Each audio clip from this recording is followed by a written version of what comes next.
Welcome back to another episode of The Learning Curve. I am your host, Dr. Irtaza Asar, and today we're going to be diving into a part of emergency medicine that rarely gets acknowledged, even though it affects every one of us. We all know what a shift demands, but what about everything that happens after the shift?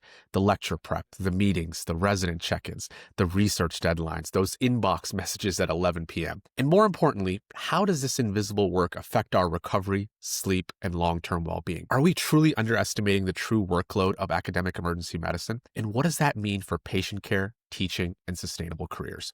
Today, I'm joined by an expert. I'm joined by Dr. Emily Hirsh, and she is the Director of Wellbeing and Resiliency at Prisma Health, and she has led one of the first prospective studies to actually quantify this hidden workload. Her team has tracked daily extraclinical duties, measured their impact on fatigue, recovery, and cognitive bandwidth. This conversation is about naming what's been unnamed, validating what many of us feel, and asking a bigger question. If teaching, mentorship, and scholarship are core to academic emergency medicine, why isn't the time spent on them truly recognized? So let's dive into what Dr. Hirsh has found, why it matters, and how understanding this hidden workload can help us build healthier departments and healthier educators. Emily, thank you so much for joining me today. I really appreciate your time.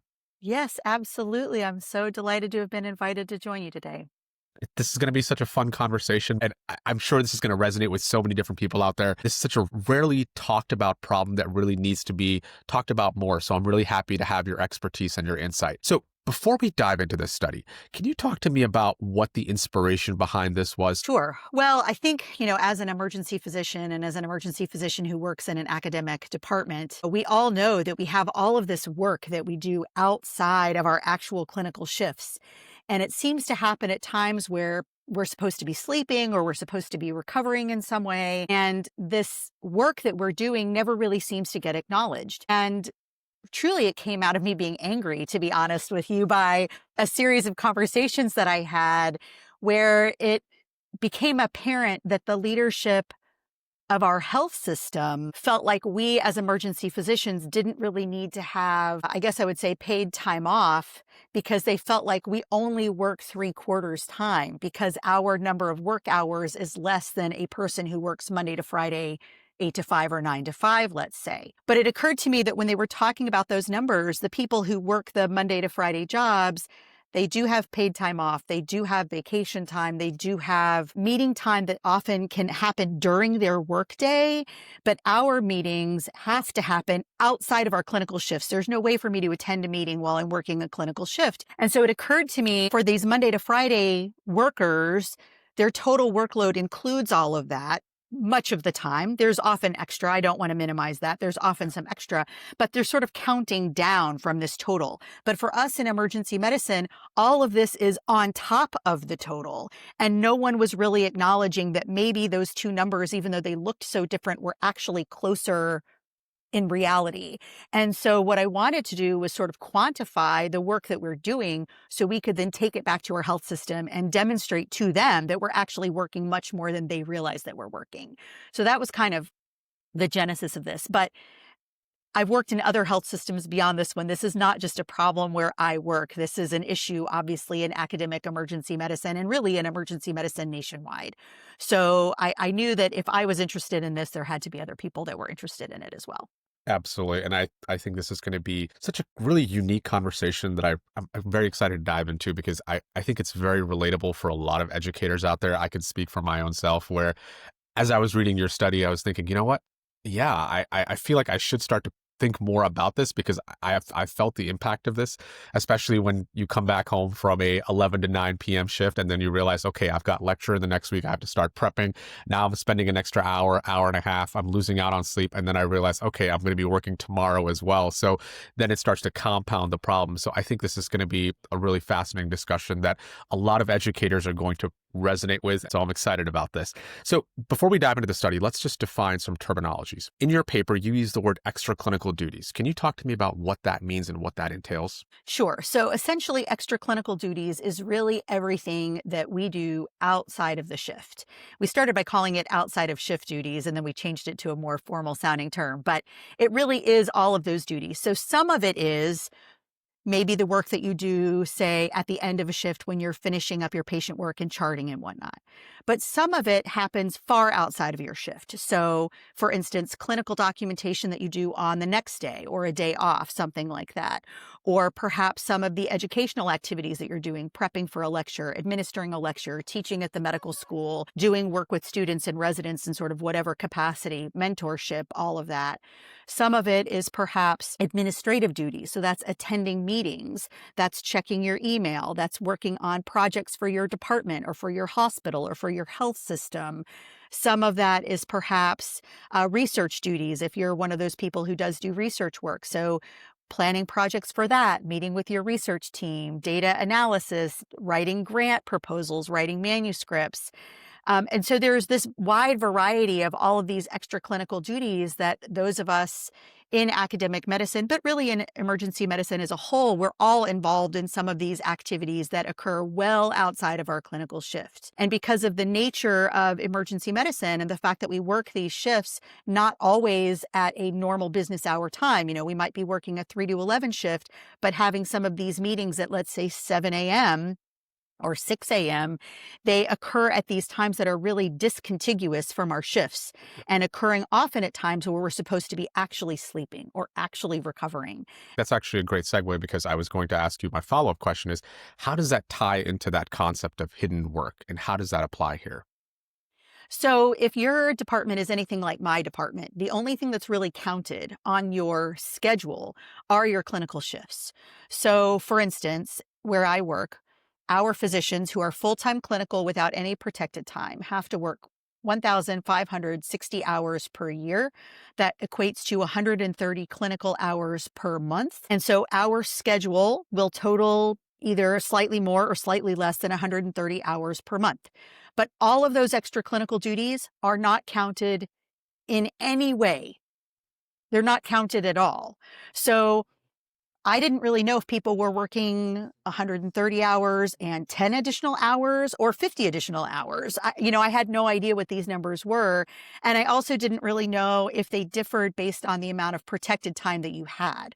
So I was curious to know, well, I don't know if somebody who's full-time clinical, let's say, and working 130 clinical hours is working a certain number of extra clinical duties, but somebody who has 25% protected time because they're the assistant medical director or something at our major trauma hospital, how many extra clinical hours they're spending working. So the idea was really to kind of look and see how much extra time people were spending on work that simply was uncounted in its entirety. It seems like this was kind of the inspiration as to how we can quantify this. And from your standpoint, has this ever been done before? We were unable to find any literature that showed that it had ever been looked at before. Gotcha. So now let's dive into the study. Can you talk to me about how you conducted the study and how you set out to try to quantify this issue? Sure. So we asked for volunteers among our faculty. I'm very grateful to have a great group of faculty who are happy to help me do some of this kind of work. Those people who volunteered, they received essentially a text message every single day for 28 days at around noon.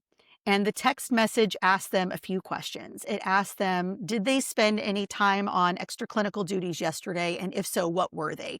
They didn't really have to go into detail about what the exact meeting was, but how much time did they spend on educational activities, on research activities, on administrative activities, on clinical documentation? How much time did they spend after a shift working?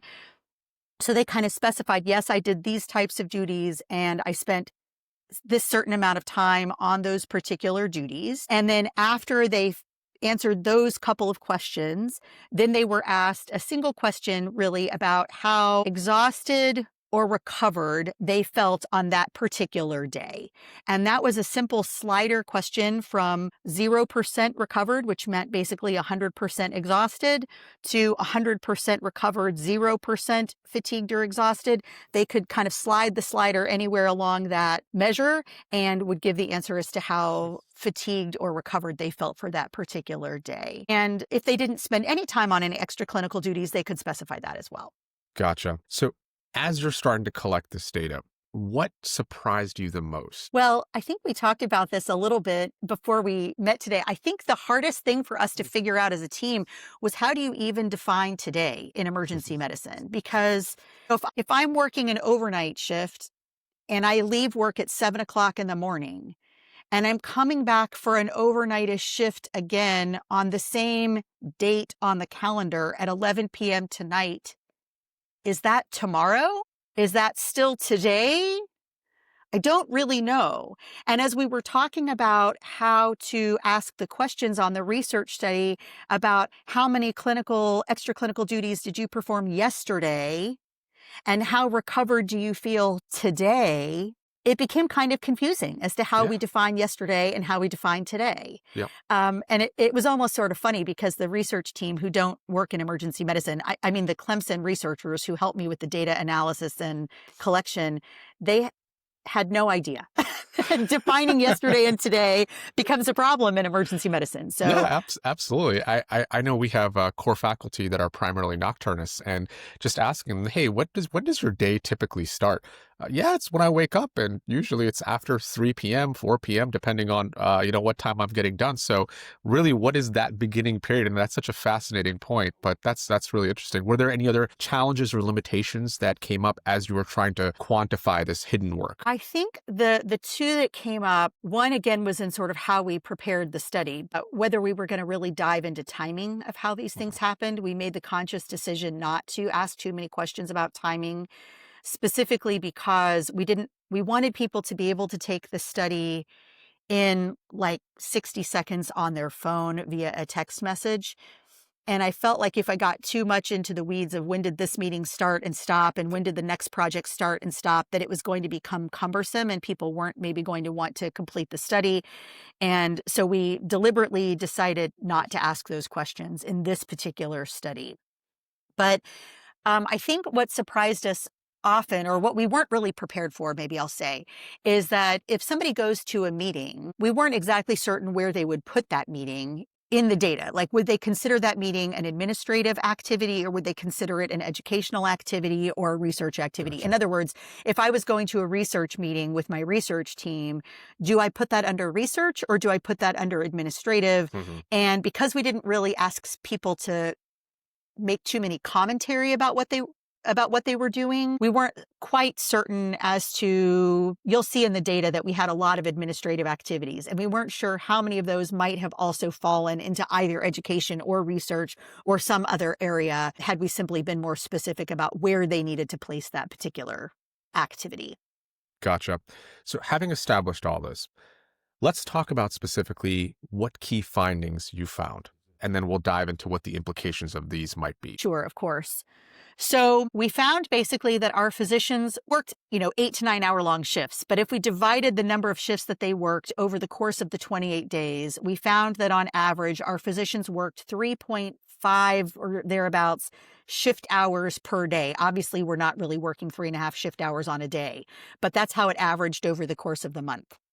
And we also found that in addition to that, our physicians worked about 1.77 hours of extra clinical duties per day, more so on the days off, less so on their shift days. So about 2 hours per day on their days off, about an hour and a half or so on their shift days.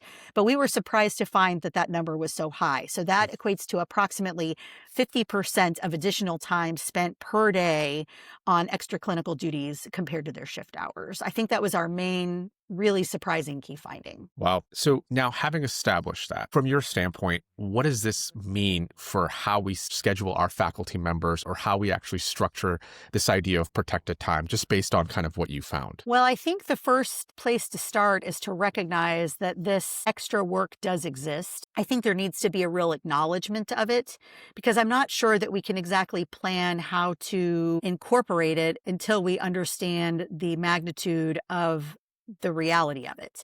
And so once we know that people are spending generally hours per day, and certainly hours per week on these kinds of activities, and that they're happening in a discontiguous format much of the time, then I think we can really start to have some real conversations around Mm. how do we make this sustainable for people. But it's very hard to think about how to fix it until we really get a handle on the reality of it. Absolutely.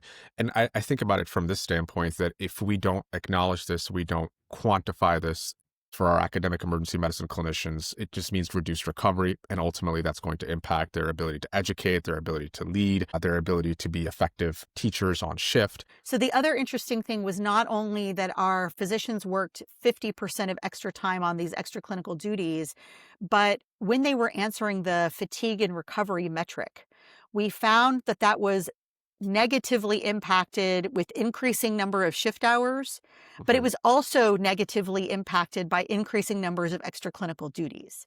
Huh. So extra clinical duties, they had an impact on the ability of our physicians to recover on a day-to-day basis. So it makes it easy to see that if I have not just a busy shift day, but a busy day of extra clinical duties, and particularly if I have a very long day with both of them in there, right? A couple of meetings, maybe a lecture, and then a shift, that's likely to be a day that's going to wear somebody out pretty much the next day. And so I do think that both of these are involved in how sustainable our physician practice is. And so over time, I do think we need to think about both of these things, not just our shifts and how we schedule our shifts, but also how we think about scheduling our extra clinical duties, our group meetings, or things like that, so that we understand that we want people to be doing this for a long time and we want the work to feel sustainable. Absolutely. And now I'm going to do a thought exercise with you. So, Emily, let's say I give you all the power in the world and I say, hey, you are now the medical director of your facility. You have this study in front of you.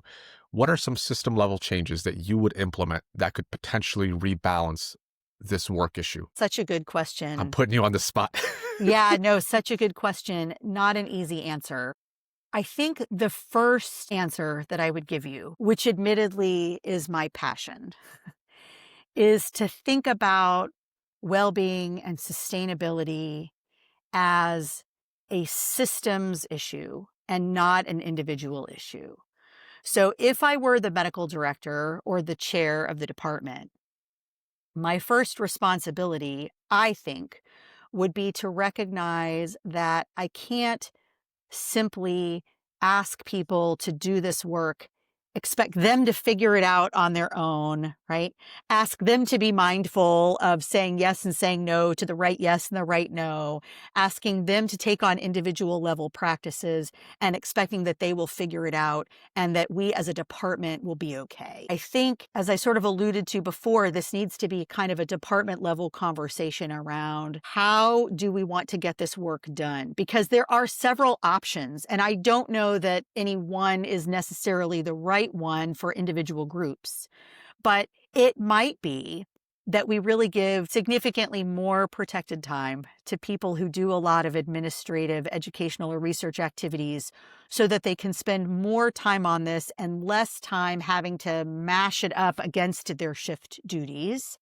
That's one option. I think one option would be to expect the work to be done less quickly, right? I love And that. if we think, okay, we need to have these 6 people in these meetings, but it's difficult to schedule.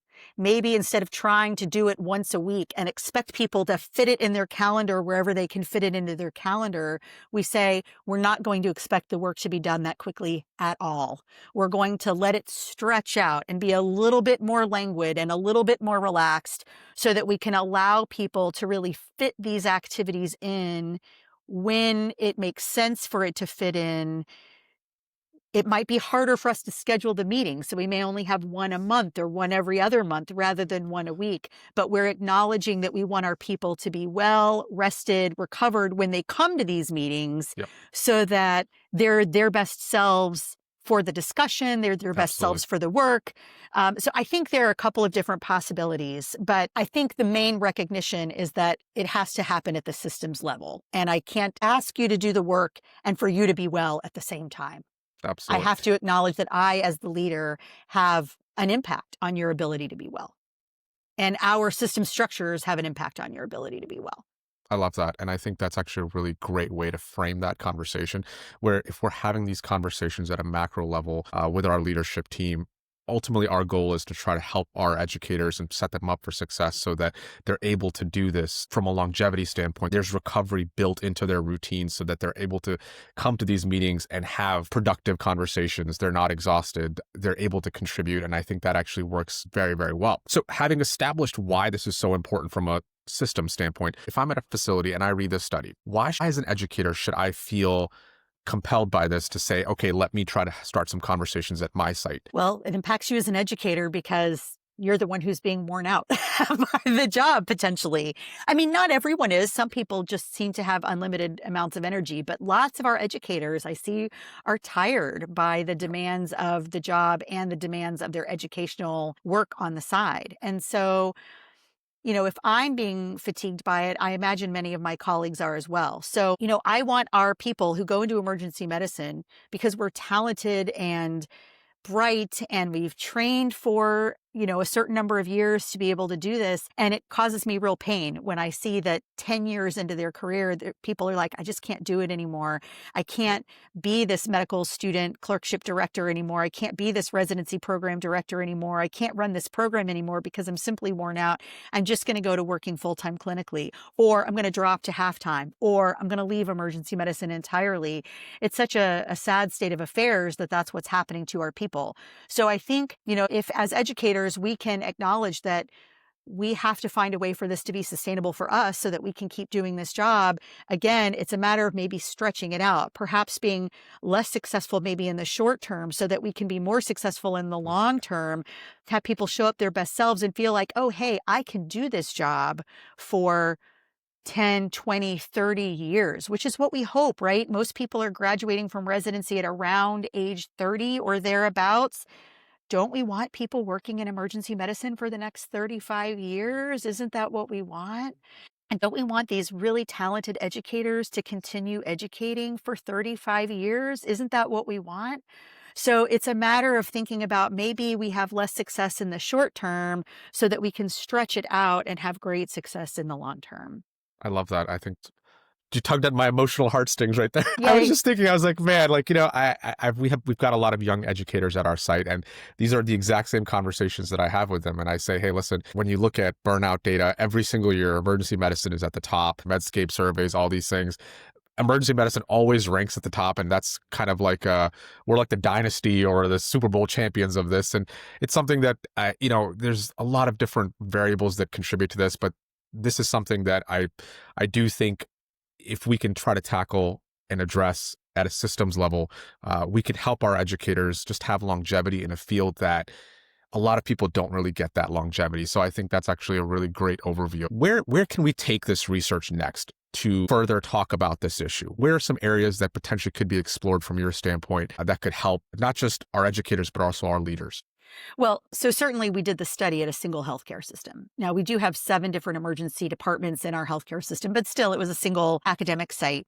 So I hope that other people will take this same methodology and we'll do it at other facilities so that we can really demonstrate whether this is a nationwide problem or not. And I'm assuming that it is, but I don't know for sure that it is. So definitely it needs to be expanded to multi-center. Certainly, I would like for us to do a little bit more work, like I said earlier, kind of on the timing impacts of it. Because the truth is that if I have a meeting at 2 p.m. and a shift from 3 to 11, that will be less impactful than if I have a meeting at 7 a.m. and a shift from 3 to 11, because the 2 p.m. meeting won't impact my sleep, but the 7 a.m. meeting definitely will. And so I think there needs to be some further kind of evaluation in that. And then, I certainly think that we need to kind of look at how, if we restructure some of this work, or if we really think about it differently, how does that have an impact on individuals' recovery and fatigue over time? I didn't really measure that in this particular study other than with self-reporting, but it would be nice to bring in some biometric data, from I don't know, a Ready Watch, a Whoop, an Oura Ring, one of those, an Apple Watch, Garmin, some of those, sleep metric devices, which by the way, we are doing some work on the side with Oura Rings right now, but bring in some of that biometric data to really measure an individual's actual readiness and not just relying on self-report data. Love that. I think those would be really cool avenues to explore further. I'm always a sucker for always reading about schedule optimization and seeing what we can do. But I think that's actually a really great place that potentially folks can explore. And I think that would be really, really helpful. So, Emily, is there anything from your standpoint that I didn't ask you about that you felt passionate about that you wanted to talk about? The answer that I come to again and again and again and again is that wellness must be a systems level conversation. It cannot be left up to individuals to do on their own. It is great for me to have a mindfulness practice and for me to take good care of myself with the food that I eat and the exercise that I do and the social network that I have. That's all really, really important. On a large scale, that will not move the burnout needle. I think on a large scale, what we need to recognize is that the things that are causing people to feel burned out, fatigued, exhausted are the way the system is structured. And so the solutions that we need to find are system level solutions. And so I continue to press that when we talk about well-being, that it will be really beneficial for us to talk about it at the systems level. What are the changes that we can make at the systems level that will enable people to recover, will enable people to have the time to take better care of themselves, and will leave them feeling cared for by their healthcare institutions, refreshed, rejuvenated, so that they can come to work every day being their best selves, can also go home to their families every day and be Yeah. their best selves, and can do this work for 30 plus years. Absolutely. And funnily enough, so I had this exact same conversation with my residents before they're about to graduate. And I tell them, one of the things that I want to let you know about is that inevitably you're going to feel the wear and tear of this job. But from my standpoint, the conversation that I want to have with you now is that you're going to do a lot of these things to take care of yourself. But when you get to your new site, when you get to your new job, just ask yourself, okay, are there any system level issues that I can try to tackle or have a conversation with my leadership team about? Because they need to be able to help you as well to have a long and sustainable career in emergency medicine. It can't just be you. You need support to be able to have that long career. It's true. And we also Yeah, need to be aligned on that. So, yeah, talking to our leaders about it can only help with that, really. Getting us all on absolutely. the same page can really help. But I love that you have those conversations with your graduating residents. So, Emily, as time is running low, one of the things that I do with every single guest is I ask them, hey, if I'm a first time listener, what are three key big takeaway points that you would leave us with? One, emergency physicians spend a lot of extra time on extra clinical duties, and those are not currently measured. B, as a result of that, our total workload is much higher than what's currently measured. So our current estimates of workload are underestimates. And three, that this does impact our well-being and recovery of the physicians who work within these systems. Perfect. I love that. I think those would be my three key big takeaways as well. And now, after hearing you talk and reading your incredible paper, I'm like, you know what? I'm going to have some conversations at my site now more. So I'm really excited about that. Emily, thank you so much for joining me today. I really appreciate it. Is there any place where folks can connect with you and reach out to you to further have a conversation about some of the things that you've articulated and any kind of ideas where they might be able to implement at their site? Oh, sure. I'd love to hear from people. I don't really have a big social media presence, but they're more than welcome to reach me through my email. I'm the corresponding author for the article, so they should be able to find it on the paper itself. Perfect. And what I'll do is I'll actually link in the show notes the article so that they're able to reference Great. that. And if anybody wants to connect with you, they're more than welcome to. So Great. awesome. Emily, thank you so much for your time. I really appreciate it. That's it for today's episode of The Learning Curve. Today, we took a closer look at the hidden workload of academic emergency medicine, the teaching, the mentoring, and the administrative work that quietly shapes our days as we recover. Huge thanks to Dr. Emily Hirsh for helping us understand why recognizing this work matters and how it impacts both wellness and the longevity of our careers. If this episode hit home, let me know. Share your experiences balancing clinical and extra clinical work, and follow us on YouTube, Instagram, Spotify, and Apple. Thank you so much for listening. Stay tuned for our next episode. Take care and keep learning.